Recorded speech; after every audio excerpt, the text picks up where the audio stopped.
जम्मू कश्मीर से धारा 370 और 35A के खात्मे को लगभग 2 साल जो है वो बीत चुके हैं और भारतीय जनता पार्टी के प्रदेश अध्यक्ष रविंद्र रैना इस वक्त हमारे साथ मौजूद हैं। इनसे बात करेंगे। सर, क्या कहना चाहेंगे? 2 साल जो है वो बीत चुके हैं और किस तरह के बदलाव अब जम्मू कश्मीर के अंदर नजर आ रहे हैं आपको धारा 370 और 35A के खात्मे के बाद? एक भारत श्रेष्ठ भारत, एक भारत एकात्म भारत का संकल्प 5 अगस्त 2019 को माननीय प्रधानमंत्री नरेंद्र मोदी साहब ने पूरा किया। 70 वर्ष पूरे देश के अंदर जम्मू कश्मीर में प्रचंड आंदोलन हुए। एक विधान, एक प्रधान, एक निशान को लेकर स्वर्गीय श्यामा प्रसाद मुखर्जी जी ने बलिदान दिए। पंडित प्रेमनाथ जी डोगरा हों, जम्मू कश्मीर के महाराजा हरि सिंह जी बहादुर हों, या जम्मू कश्मीर के अंदर हजारों लाखों की तादाद में यहाँ के प्रजा परिषद आंदोलन में जुड़े उस वक़्त के नौजवान, माताएं, बहनें, बुजुर्ग हों, सब ने अपने बलिदान देकर, कुर्बानियाँ देकर देश के तिरंगे झंडे को बुलंद रखा। 5 अगस्त का दिन भारत देश का एक स्वर्णिम अध्याय लिखा गया। देशभक्तों की कुर्बानियाँ रंग लाई और माननीय प्रधानमंत्री जी ने ऐतिहासिक निर्णय करके धारा 370 को समाप्त किया। धारा 370 के कारण जम्मू कश्मीर के अंदर आतंकवाद और अलगाववाद ने जन्म लिया। अलग से एक मानसिकता जहां जम्मू कश्मीर के अंदर पैदा हुई। धारा 370 के कारण जम्मू कश्मीर के अंदर 2-2 झंडे थे, 2-2 कानून थे और 60 के दशक तक तो यहाँ 2-2 प्रधानमंत्री थे। जम्मू कश्मीर से बाहर जाने के लिए किसी को हरिद्वार, मथुरा, काशी, वृंदावन, अजमेर शरीफ, अमृतसर या कहीं 4 धाम की यात्रा, धार्मिक यात्राओं पर जाना है तो आपको परमिट चाहिए था। और किसी को पूरे देश भर से अगर जम्मू कश्मीर में आना है, किसी को माँ वैष्णो देवी जी के दर्शन के लिए, श्री अमरनाथ जी के दर्शन के लिए, या चरार शरीफ, हजरत बल दरगाह, या जो रजौरी के अंदर वहाँ बाबा गुलाम शाह बादशाह जी की जो ज़ियारत है वहाँ जाना हो, या छठी पातशाही गुरुद्वारे नंगाली साहब में जाना होता था। देश भर से किसी को भी अगर जम्मू कश्मीर में आना है तो उसको भी परमिट सिस्टम चाहिए होता था। एक प्रकार का पासपोर्ट, वीज़ा लगता था। तो वो सारी चीज़ें देश के लिए बहुत घातक थी। एक साजिश थी धारा 370 की आड़ में की गई कि भविष्य में भारत देश का एक और विभाजन किया जाए। इसलिए इस धारा को जब समाप्त किया गया तो वो विघटनकारी शक्तियाँ, उन पर चोट हुई और अलग से एक मानसिकता थी जम्मू कश्मीर को भारत से अलग करने की। उस विचारधारा को समाप्त किया गया और ये बहुत बड़ा ऐतिहासिक निर्णय था। मैं माननीय प्रधानमंत्री जी का हृदय से धन्यवाद करता हूं, अमित शाह साहब का, मोदी जी का, कि उन्होंने बड़ा साहसिक निर्णय लेकर जो सपने, जो ख्वाब हमारे पूर्वजों ने, हमारे महाराजा हरि सिंह बहादुर, हम पंडित प्रेमनाथ जी डोगरा, श्यामा प्रसाद जी मुखर्जी जैसे क्रांतिकारियों ने देखे, उनको पूरा करने का काम मोदी सरकार ने किया, अमित शाह जी ने किया। और आज जम्मू कश्मीर में जब धारा 370 समाप्त हो गई तो वो गुलामी की जंजीरें जो यहाँ, जो गुलामी की जंजीरें देशभक्त लोगों के पाँव में बेड़ियाँ 370 ने डाली थी, वो टूटी।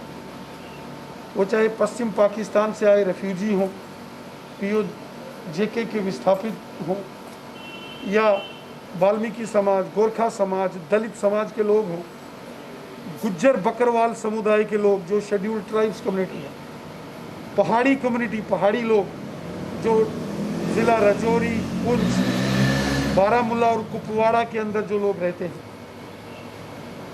उनको हक मिले, गुज्जर बकरवालों को हक मिले, दलितों को हक मिले, महिलाओं को हक मिले। जम्मू कश्मीर के अंदर बहुत बड़ा इंडस्ट्रियल पैकेज आ रहा है। अभी भी कुछ लोग जो हैं उन्हें उम्मीद है कि धारा 370 और 35A को वो वापस ले आएंगे। धारा 370 के जो लोग इसके पक्षधर हैं, जो इसकी एडवोकेसी करते हैं, मैं उनसे सवाल पूछता हूँ, क्या पश्चिम पाकिस्तान के रेफ्यूजियों को अधिकार नहीं मिलने चाहिए? क्या जम्मू कश्मीर में दलित समाज के लोग, जो शेड्यूल कास्ट कम्युनिटी के लोग हैं, क्या उनको हक क्यों नहीं मिलने चाहिए? जम्मू कश्मीर में गुज्जर बकरवालों को क्यों नहीं हक मिलने चाहिए? पहाड़ी लोगों को हक क्यों नहीं मिलने चाहिए? महिलाओं को अधिकार क्यों नहीं मिलने चाहिए? भ्रष्टाचार, करप्शन के खिलाफ कार्रवाई होनी चाहिए, ये नहीं होने देते थे। तो 370 की आड़ में जम्मू कश्मीर के आम जनमानस के साथ खिलवाड़ हुआ। चंद राजनीतिक परिवार थे जिन्होंने 370 की आड़ में जम्मू कश्मीर की जनता को लूटा और जनता को गुमराह किया कि आप लोगों की पहचान खत्म हो जाएगी। पंजाब में, हरियाणा में, महाराष्ट्र में, तमिलनाडु, केरला, आंध्रा, पश्चिम बंगाल, यूपी, बिहार, कहीं कोई 370 नहीं है, तो क्या उनकी पहचान खत्म हो गई है? 370 एक साजिश थी। भारत देश लगातार सवाल किए जा रहे थे कि जो एंटी नेशनल लोग हैं, पत्थरबाज हैं, भारतीय जनता पार्टी उनके लिए नौकरियां जो है वो लेकर आ रही है आतंकियों के लिए, लेकिन अब जिस तरह से एक आदेश आया है कि जो पत्थरबाज हैं उन्हें नौकरी नहीं दी जाएगी, नकेल कसी गई है। पत्थरबाजों को और आतंकवादियों को नौकरी देने के प्रावधान कांग्रेस, एनसी और पीडीपी ने रखे थे। बीजेपी ने पत्थरबाजों को, आतंकवादियों को, अलगाववादियों को, बंदूक वालों को ये नौकरियों के प्रोविजन खत्म कर दिए हैं। जो देश का दुश्मन है, जो इंसानियत का दुश्मन है, वो हिंदू, मुसलमान, सिख, ईसाई, वो सबका दुश्मन है। वो जम्मू के डोगरों का भी दुश्मन है, वो कश्मीरियों का भी दुश्मन है। हम सबका मुल्क हिंदुस्तान है, वो चाहे जम्मू के डोगरे हों, कश्मीरी हों, पहाड़ी हों, गुजर बकरवाल हों, रेफ्यूजी हों, हम हिंदुस्तानी हैं, हमारा मुल्क हिंदुस्तान है। कश्मीर के अंदर भी 95% से ज़्यादा लोग पक्के और कट्टर हिंदुस्तानी हैं, बहुत अच्छे लोग हैं। चंद गिने चुने 5% लोग हैं जिन्होंने दहशतगर्दी को एक इंडस्ट्री बनाई है, दुकानें बनाई हैं, जिन्होंने मौत और कत्ल और लाशों के ऊपर राजनीति की है। बाकी कश्मीर के भी 95% से ज़्यादा लोग बहुत अच्छे हैं, ईमानदार हैं, वतन परस्त हैं, हुब्बुल वतनी का जज्बा रखने वाले लोग हैं और दिल से हिंदुस्तान को प्यार करते हैं। बम, बंदूक, गोलियों का साए में जो लोग वहाँ रहते हैं, उनकी तकलीफ़ों को मैं समझ सकता हूँ। दिल से कश्मीर के लोग भी हिंदुस्तानी हैं, वो अपने देश से प्यार करते हैं। हाँ, ये बम, बंदूक, पिस्तौल, गोलियों का साया, उसमें डर के वो रहते हैं, कुछ बोल नहीं पाते। हम उनकी परेशानियां, तकलीफ़ें समझते हैं।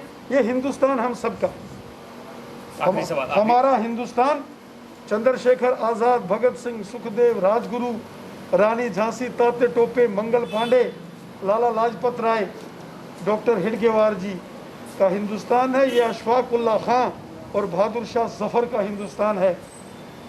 ये महाराजा हरि सिंह बहादुर, पंडित प्रेमनाथ डोगरा जी का हिंदुस्तान है। तो ये मोहम्मद मकबूल शेरवानी साहब जैसे क्रांतिकारियों का हिंदुस्तान है। ये हम सबका हिंदुस्तान है। इसकी रक्षा, सेवा हम सब ने करनी है और ये हमारा अजीम शान। आखिरी सवाल करूँगा।